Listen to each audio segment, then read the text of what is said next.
একটা সন্তান হয়ে গেছে নর্মাল ডেলিভারিতে, তারপর আর সন্তান হচ্ছে না। বছরের বছর কেটে যাচ্ছে, অনেক টাকা খরচা হচ্ছে, অনেক ডাক্তার বদ্যি হয়ে গেছে, সংসারে অশান্তি হচ্ছে। দ্বিতীয়বার মা হতে না পারার রহস্য কেউ ধরতেই পারছেন না। আমি ডাক্তার কৌশিক রায়চৌধুরী গত 40 বছরে প্রায় 35,000 রোগীর চিকিৎসা করে তাদের স্বপ্ন পূরণ আমি করতে পেরেছি আধুনিক ইউরোজ্ঞানিক চিকিৎসার মাধ্যমে। প্রতিদিন আমার চেম্বারে অসংখ্য দম্পতি এই সমস্যা নিয়ে আসেন। আজকের ভিডিওটি দেখলে কেন আপনার এই চিকিৎসা বারে বারে ব্যর্থ হয়েছে, কি করে আপনি আবার মা হতে পারবেন। একটা গল্পের কথা বলি। বেশ কয়েক বছর আগে সুন্দরবনের কাছে, যেখানে মাতলা নদী, একটা ছোট্ট গ্রাম তার পাশে, সেখানে কিছুদিন প্র্যাকটিস করেছিলাম। সেই গ্রামে বেশিরভাগ দম্পতিরই অনেকগুলো করে সন্তান। তাদের ওখানে একটা সন্তান ব্যাপারটাকে ভালো চোখে দেখা হয় না, যদিও সেখানে কিছু নিঃসন্তানও ছিলেন। যাই হোক, আমি যে প্রসঙ্গে বলছি সেটা নিয়ে আসি। এক দম্পতি আমার কাছে এলেন, তাদের একটি কন্যা সন্তান, নর্মাল ডেলিভারি হয়েছে ঘরে, তারপর অনেকদিন কেটে গেছে, আর কোনো সন্তান হয় না। একটা সংস্কার আছে, পুত্র সন্তান না হলে চলবে না, যদিও এই সংস্কারকে আমি অত্যন্ত ঘৃণার চোখে দেখি।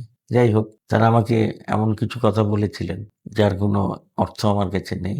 আমি শুধু বলেছিলাম যে আপনি সন্তানের জন্য চেষ্টা করছেন, সেই চিকিৎসা আমি করব, ওই ব্যাপারটা আমার হাতে নেই, বা আমি এ নিয়ে কোনো আলোচনা করতে চাই না।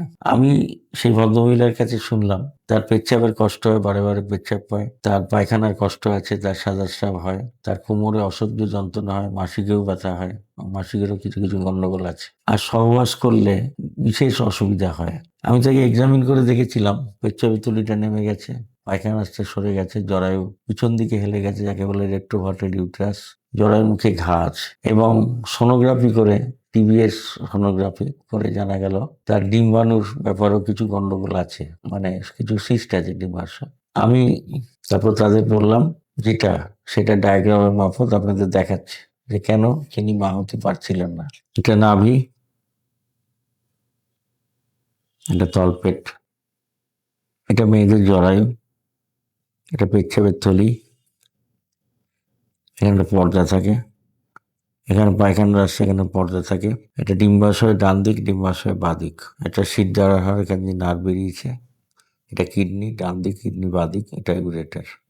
আচ্ছা, কি ঘটনা ঘটেছিল সেটা আবার বলি। মনে করুন একটা বাচ্চা নর্মাল ডেলিভারি হলো, এখান দিয়ে বেরোলো, বেরোনোর সঙ্গে সঙ্গে কি কি ঘটনা ঘটলো। জরায়ের মুখে ধাক্কা লেগে ক্ষত সৃষ্টি হলো, সেই ক্ষতর থেকে পরবর্তীকালে ঘা হলো, যাকে সার্ভাইকাল ইরোশন বলে, এবং সেখান থেকে সাদা স্রাবের উৎপত্তি হতে লাগলো। আর পেচ্ছাপের থলির সামনে যে পর্দাটা থাকে, সেই পর্দা ছিঁড়ে পেচ্ছাপের থলি নেমে গেছে। পায়খানা রাস্তার সামনে যে পর্দা থাকে সেটা ছিঁড়ে পায়খানা রাস্তা নেমে গেছে। এগুলো আমি দেখেছিলাম। আচ্ছা, কেন বাচ্চা আসছিল না? আচ্ছা, আরেকটা কথা বলি, যেটা দেখেছিলাম যে জরায়ুটা তার পজিশন থেকে উল্টে গেছে, পিছন দিকে হেলে গেছে, যাকে রেট্রোভার্টেড ইউট্রাস বলে। এবার কি ঘটছিল, যখন তারা মেলামেশা করছিলেন, শুক্রকীট এখান দিয়ে বেশিরভাগ নষ্ট হয়ে যাচ্ছিল, কারণ এই ঘাতে একটা পয়জনাস এফেক্ট হয়, তার কারণে শুক্রকীট এখানে সংস্পর্শে আসা মাত্র তাদের মৃত্যু হয়। দ্বিতীয়ত, জরায়ুটা পিছন দিকে হেলেছিল, যার জন্য শুক্রকীট বেরিয়ে যাচ্ছিল।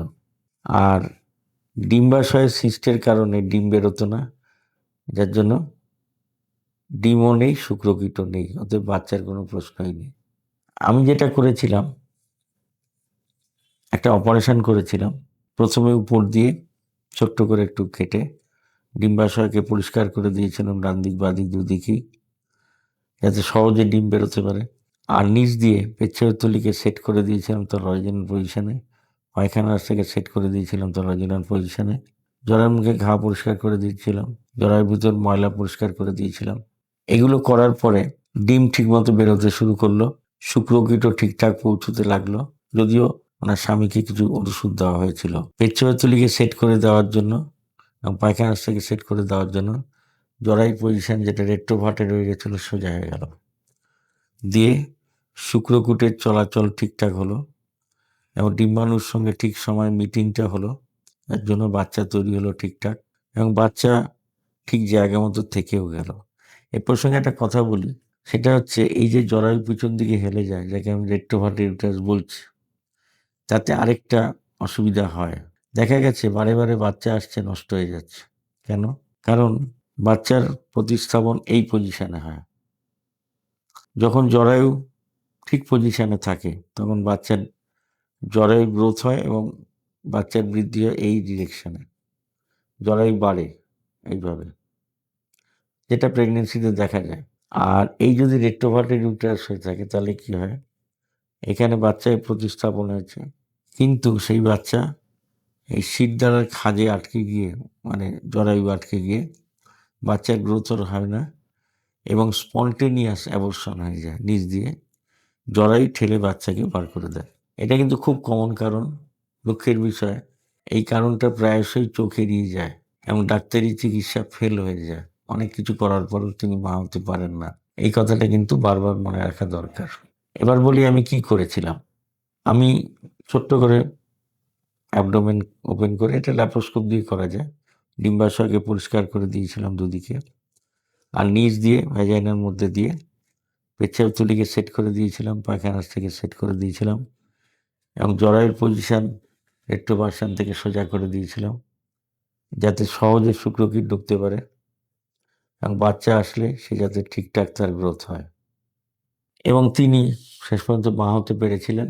জানি না ভগবানের কৃপা কি কার ইচ্ছা, তার শুনেছিলাম তার একটা পুত্র সন্তান হয়েছিল, যদিও এই আলোচনা নিষ্প্রয়োজন এবং অত্যন্ত অপ্রয়োজনীয়। যাই হোক, তার ইচ্ছা পূরণ হয়েছিল। এইবার একটা কথা বলি, এরকম সমস্যা কিন্তু অনেকবারই দেখা যাচ্ছে, যেটা ডাক্তারবাবুদের চোখ এড়িয়ে যাচ্ছে। অথচ ঠিকমতো রুগীটাকে এক্সামিন করলে অবশ্যই এই ত্রুটিকে ঠিকমতো ডায়াগনোসিস করা যাবে এবং তার চিকিৎসা সঠিক সময় করা যাবে, করে সেই পেশেন্টের বা রোগিনীর মা হওয়ার ইচ্ছাকে সম্ভব করা যাবে। বারে বারে এই জিনিস করা হয়েছে সাফল্যের সঙ্গে। এই বিষয়ে যদি বিশদ জানতে চান তাহলে চ্যানেলটিকে সাবস্ক্রাইব করবেন এবং নিম্নে দেওয়া ফোন নাম্বারে ফোন করে প্রয়োজন মনে করলে যোগাযোগ করবেন। আমি ডক্টর কৌশিক রায়চৌধুরী অবশ্যই আপনাদের সাহায্য করব।